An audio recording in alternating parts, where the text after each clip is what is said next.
Soto. Lui, il lui faudrait plutôt un bon jus d'orange pressé, Antonin André. Bonjour Antonin. Bonjour Thomas. L'édito politique, vous avez évidemment suivi le grand débat de la présidentielle.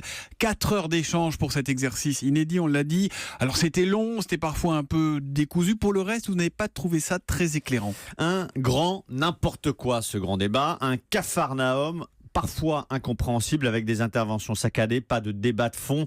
C'était parfois pénible à suivre. Alors la seule vertu, là où le contrat est rempli, c'est la mise en lumière des petits candidats, avec, c'est vrai, parfois des interventions baroques de Jacques Cheminade ou de François Asselineau, mais un moment de vérité à retenir, lorsque Philippe Poutou et Nathalie Arthaud s'en prennent à François Fillon et Marine Le Pen, où l'on voit apparaître la fracture entre deux mondes. La France des petits, au sens sociologique et juridique du terme, celle des caissières virées pour avoir récupéré quelques bons d'achat, face à la France des puissants qui profitent du système et apparaît beaucoup plus épargnée. La France aussi des syndicalistes qui, à l'inverse de Marine Le Pen, n'ont pas d'immunité et répondent aux convocations des juges.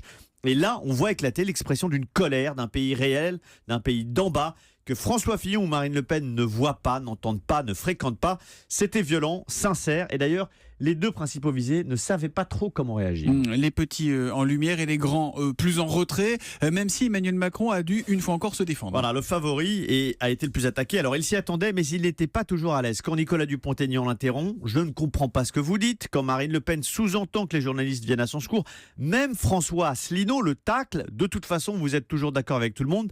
Bien, toutes ces attaques, ça abîme et ça énerve. Emmanuel Macron avait parfois du mal à garder ses nerfs.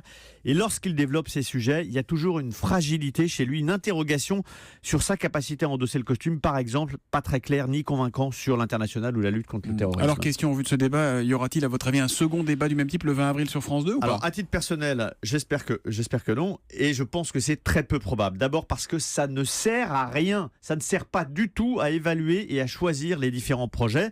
Et puis, on vient de le dire, les grands candidats ont beaucoup trop à perdre. François Fillon, Marine Le Pen, Emmanuel Macron n'ont aucune raison de servir à 3 jours du premier tour de faire valoir ou de punching ball au petit.